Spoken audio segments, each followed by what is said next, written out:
Hello everyone, আসসালামু আলাইকুম। আশা করি সকলে ভালো আছেন। তো শীতের রাতে দেখতেই পাচ্ছেন গরম গরম সারা পিঠা বানানো শুরু হয়ে গিয়েছে। তো মায়ের বাড়ি এসেছি, তো মা গরম গরম সারা পিঠা বানাচ্ছে মাটির চুলায়। প্রথমে তাওয়াটা মুছে নিয়ে দেন সারা পিঠার যে গুলা সেটা দিয়ে দিবে। দিয়ে দেওয়া হয়ে গেলে এখানে মাটির ঢাকনা দিয়ে ঢেকে 1 মিনিট অপেক্ষা করার পরে ফুলকো ফুলকো সারা পিঠা হয়ে যাবে। আপনারা দেখতে থাকুন। আর আমি নতুন ইউটিউব চ্যানেল ওপেন করছি, সবাই আশা করি ভিডিওটা দেখবেন।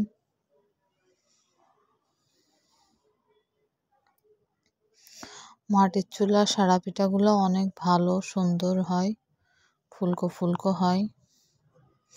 আপনারা কারা কারা খেয়েছেন অবশ্যই কমেন্ট করে জানাবেন। এই তো দেখতেই পারছেন হয়ে গিয়েছে গরম গরম ফুলকো ফুলকো সারা পিঠা। আমার আম্মু এইভাবে সবগুলো সারা পিঠা বানিয়ে নিয়েছে। দেন আরেক পাশে রস বানাবে আর কচুর শাক ঘন্ট করবে সাথে খাওয়ার জন্য। এই যে রস দেখতেই পারছেন, সারা পিঠার রস, যেটা ভিজাতে দিবে আর কি পরে। তো এই যে এখানে দেখতে পাচ্ছেন কচুর পাতা, এগুলো বাছনাই করে ধুয়ে রেখে দিচ্ছে ঝুড়ির উপরে। তারপরে কচুর শাক ঘন্ট হয়ে গিয়েছে। এখন আমি এই কচুর শাক ঘন্ট দিয়ে গরম গরম সারা পিঠা খেয়ে নেব। দেন একটা সারা পিঠা নিলাম, দেখতে পাচ্ছেন ফুলকো ফুলকো গরম গরম সারা পিঠা। তারপর কচুর শাক দিয়ে একটু খেয়ে নিলাম।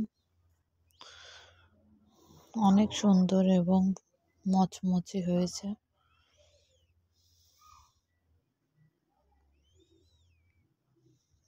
ঘন্টটাও অনেক সুন্দর হয়েছে, ঝাল ঝাল হয়েছে।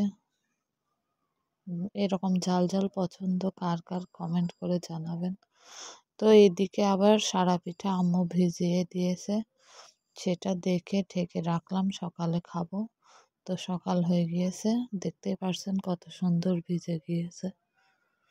এখন আমি সারা পিঠা উঠায় নিচ্ছি খাবার জন্য।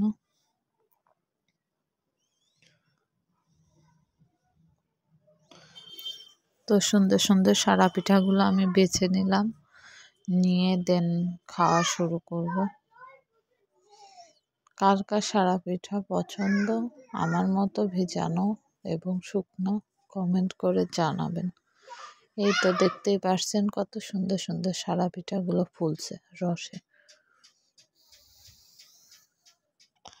অনেক সুন্দর মিষ্টি হয়েছে সারা পিঠাগুলো। তো ভিডিওটা এই পর্যন্তই, আশা করি সবার কাছে ভালো লাগবে। ভালো লাগলে লাইক